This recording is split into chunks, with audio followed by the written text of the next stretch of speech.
Donc nous sommes à la sortie du Chapeau d'Ébène Théâtre. Nous avons vu le spectacle Lost, perdu. Alors Françoise Glière, vous êtes metteuse en scène de ce spectacle et vous l'avez écrit.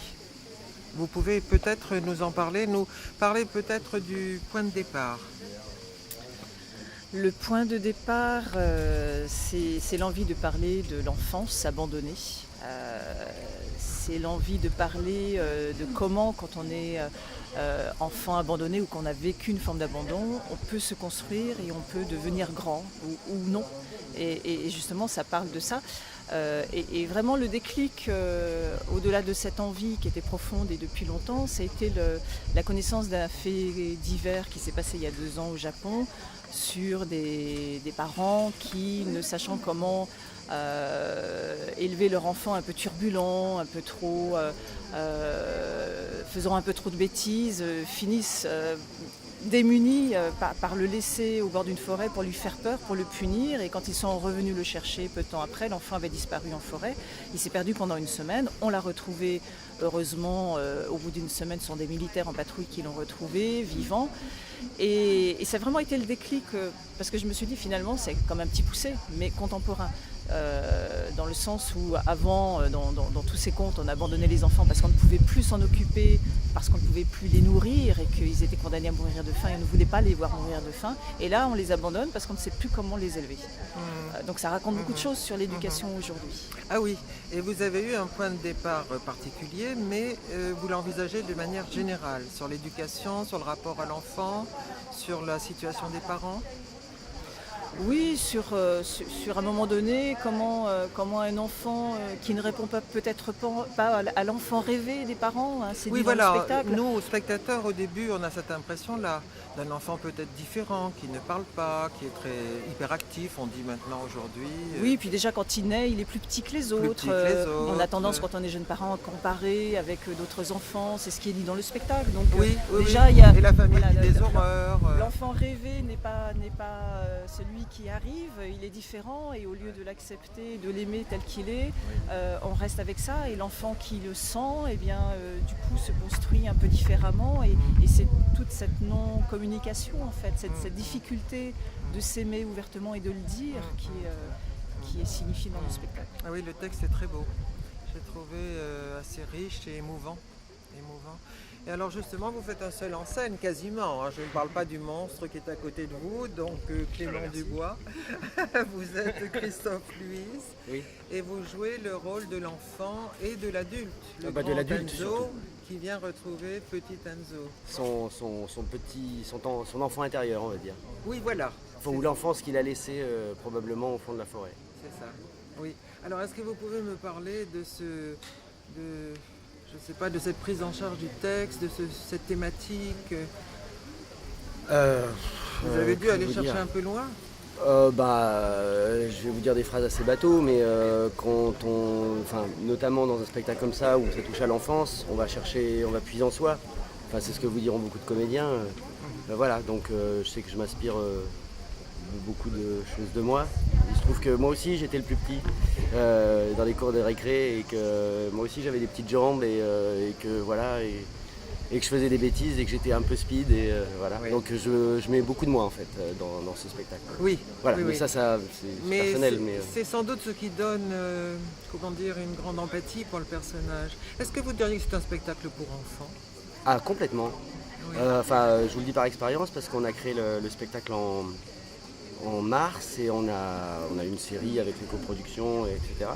Et on a fait beaucoup de scolaires et en fait c'est les adultes qui pensent que c'est... À chaque fois on me dit mais c'est destiné aux enfants, vous êtes sûr quand même? Et en fait les enfants ils s'identifient complètement parce que je revis un petit peu, enfin le personnage revit l'enfant qu'il a été. Et les enfants ont une grande empathie en fait et s'identifient complètement à l'enfant et puis ils se voient eux-mêmes en train de faire des bêtises, de casser des trucs et des fois c'est sûr. Et que les parents les rembarrent et les c'est grondent. C'est ça. Oui. Donc du coup, et puis même ça les fait réfléchir, dire oui c'est vrai quand même, papa, maman ils râlent, mais peut-être qu'ils ont pas tort quand même, c'est vrai que je suis pas super quand même des fois. Oui. Non il y a vraiment... Oui. Moi j'ai eu le préjugé idiot que l'on a devant certains contes de fées, alors je sais que c'est tout à fait pertinent, bien sûr, et fort. Mais c'est à propos de la bête. Je me suis dit, mais c'est effrayant, un enfant qui verrait ça va avoir peur. Mais on l'a tous eu, le monstre dans le placard. On l'a tous eu Exactement. sous le lit et tout. Donc Oui, oui, je crois que c'est quelque chose d'universel, quoi. Oui. Et c'est pour ça que la scène là où l'enfant chevauche la bête, oh, mais qu'elle est émouvante, qu'elle est belle. Ah, super. Ah, on a les larmes aux yeux. Moi j'adore quand le spectacle nous amène comme ça. Soit il nous fait sourire ou rire bien sûr, ou regarder avec attention, mais quand il va jusqu'à ce point d'émotion, là, moi je trouve qu'il y a quelque chose de réussi. Parce qu'on prend son temps pour toucher le spectateur aussi. On n'est pas que dans l'action, le Ouais, texte, tout à fait. débité à toute allure, enfin bref. Oui, donc bravo. C'est d'ailleurs l'affiche du spectacle, je crois. C'est ça. Hein, il me semble. C'est ça. Oui. Et alors, comment vous l'avez inventé, cette bête Vous avez participé. Alors, je m'adresse à la bête. Oui, bonjour. Bonjour. Non. Alors, comment on l'a inventé alors, Pour c'est pour nos auditeurs, je dis qu'effectivement, le comédien est un peu plus petit que la bête, qui est beaucoup plus grosse.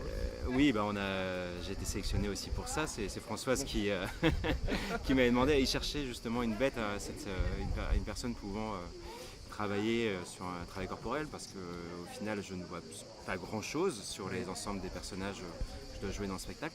Donc il y a un travail comme ça de cheminement et d'avoir un rapport de contraste avec Christophe, donc sur la hauteur. Oui. Et c'est toi, Françoise, qui a inventé cette Alors, bête. C'est cette image de la peur, en fait. Oui, voilà, cette image de la bête. Alors, on reconnaît des cornes de yak ou je sais pas. C'est la bête que petit Enzo se fabrique. Tout Bien simplement. sûr. On a tous, comme disait Christophe, des peurs, le monstre dans le placard. Et le monstre, suivant chaque enfant, il est différent. Il revêt une forme différente. Et là, c'est le monstre et c'est la peur du petit Enzo. Voilà, c'est ça. Son monstre à lui, qui bien évidemment, parce qu'il est tout seul, le poursuit dans la forêt. Et cette peur-là, justement, quand il va aller enfin vers cette bête, c'est apprivoiser sa peur. Oui, tout à fait. Et monter dessus, ça y est, il a Voilà. plus peur. Voilà, c'est sans doute ça Et qui il nous part touche. il part avec cette bête. Oui, même adulte, on a encore des peurs. Mais ne et dis pas la besoins. fin, mais ne dis pas la fin. Je te dis, c'est spoilé. Pour votre jeu d'acteur, vous vous êtes inspiré d'enfants. C'est peut-être une question bête. Je sais pas, chacun a son petit parcours personnel. Non, je pense que j'en sais rien, j'ai travaillé sur moi, en fait, je suis parti de moi vraiment, je pense. On peut parler peut-être du décor. Oui, alors la scénographie, c'est Violette Ah ben voilà, qui a imaginé la scénographie. allez-y. Oui, alors en fait, moi ce que je me suis dit, si on se perd dans une forêt, comment on fait? Où est-ce qu'on se retrouve? Alors je me suis dit, on a besoin de trouver un refuge, on a besoin de peut-être monter sur un rocher pour avoir de la hauteur, voir où on est. On a besoin de trouver un endroit pour se réfugier, se sentir un peu peut-être en sécurité. Et un coin de ciel. Exactement. Ça, c'est assez génial. Ça, c'est à la fois la trouée dans les feuillages dans la forêt, et puis en même temps, il y a un côté un peu grotte. On est au fond de la grotte et on voit la lumière au-dessus. Et voilà, c'est vraiment le repère aussi, ce ciel. On appelle ça le ciel, en fait, entre nous. Oui. C'est un repère pour Enzo. C'est les éléments, cette espèce de rocher, abri, dans cette clairière, avec ce bout de ciel.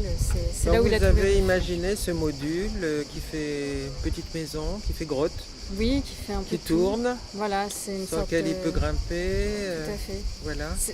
C'est aussi l'idée d'un sorte de terrain de jeu, d'un espace qui s'est approprié, sur lequel il peut grimper, rentrer, avec plusieurs facettes comme ça. Et puis l'idée aussi que ça puisse évoluer avec la dramaturgie. Voilà, c'est Complètement. pour ça que ça tourne, que Oui. ça offre une autre possibilité, que ça Oui. amène aussi une certaine poésie dans cet espace. Oui, c'est un module polyvalent. Oui, ça c'est bien de le voir évoluer. Tout à fait. Et puis, j'ai pas non plus cherché à faire un vrai caillou, un vrai rocher. Parce Non. que je voulais pas faire semblant. Non. Je me suis dit, il faut casser un peu. Donc, je suis restée dans des choses très On est géométriques. au théâtre quand même, on n'a c'est pas ça. besoin de vrais rochers. Non, voilà. c'est Pour les autre tourner, chose. c'est plus compliqué quand même. Et oui. Oui, Voilà. oui, vous avez raison. Et puis le travail aussi avec Nicolas Massé, l'éclairagiste, qui a eu cette très belle idée de faire ses petits yeux dans la forêt sur les côtés. Tout à fait. Avec Oui. cette idée un peu de végétation qui... Voilà, c'est pareil, des petits... Oui. On peut s'imaginer que ce sont des petits êtres qui sont dans la forêt, qui nous regardent. Pour le qui regardent spectateur, Enzo. c'est un peu subliminal, ça. Ah Je oui. ne sais pas si on a été bien conscient. Moi, je m'en suis rendu compte que vers la fin. Il y avait ces petits yeux là tout autour. Donc, je n'ose trop rien dire de ça. Oui. Je l'ai vu un peu tard. D'accord, mais je crois que ça dépend aussi des endroits où on est placé dans la salle. Quand on est sur un côté, je pense qu'on les voit peut-être mieux. Mais... Ah oui, oui. Voilà, pareil, mais après, c'est des choses subtiles qui viennent souligner. Oui. Donc, c'est une création collective. Vous avez travaillé tous ensemble. Oui, c'est une création collective dans le sens où moi, je n'ai pas écrit le texte avant. J'ai écrit 2-3 choses que j'ai donné à dire à Christophe quand on s'est vu la première fois pour les premières répétitions. Et en fait, même si je savais le fil à peu près, je savais le propos bien sûr, mais l'écriture pour moi elle se construit en même temps que se construit la mise en scène, en même temps que je vois comment les comédiens évoluent avec, etc. Donc, Oui, c'est un enrichissement mutuel. Oui, bien tout à sûr, fait. bien Comme la sûr. scénographie en amont, on a beaucoup discuté avec Violette, donc Violette Gravine, scénographe, pour être d'accord sur l'univers qu'on avait envie de donner.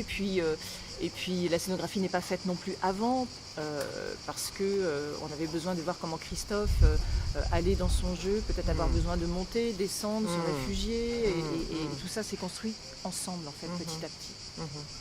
Ah oui, oui, oui. Puis il y a aussi une musique, il y a une bande son. Enfin, il y a Yannick Chambre, Voilà. qui est musicien, qui a fait...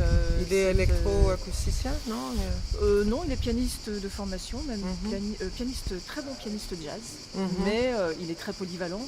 Et en fait, quand il a vu les premières répétitions, tout de suite, il a dit bah oui, je vais aller dans la musique électronique, Voilà. parce que c'est la forêt, parce que là Oui. aussi, on voulait Oui. pas, comme on voulait pas mettre des arbres sur la scène, on voulait pas non plus mettre des petits chants d'oiseaux, etc., mais que tout ça suggère, voilà, la suggestion d'un univers qui est à la fois forêt, mais au-delà de la forêt, qui est un univers un peu fantastique. par moment.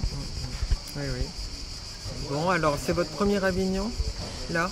Non, Non, vous êtes avec deux. ce spectacle, Avec ce oui, spectacle, oui, c'est le début. mais sinon la compagnie est venue 3 fois, c'est la Oui. 3e fois. La compagnie s'appelle... Lily, Labelle, compagnie, on est de Voilà. Clermont-Ferrand. Voilà, c'est ça. Je ne vais peut-être pas en dire plus, mais on mettra les liens évidemment sur bien. les podcasts en particulier, parce que les gens n'iront peut-être pas sur la radio immédiatement. Mais pour les festivaliers, oui, ce sera en podcast. Voilà. Très bien. Ben, merci à vous. Hein. Merci. C'est un beau spectacle. Merci Bravo, beaucoup. bravo. Merci beaucoup. Merci.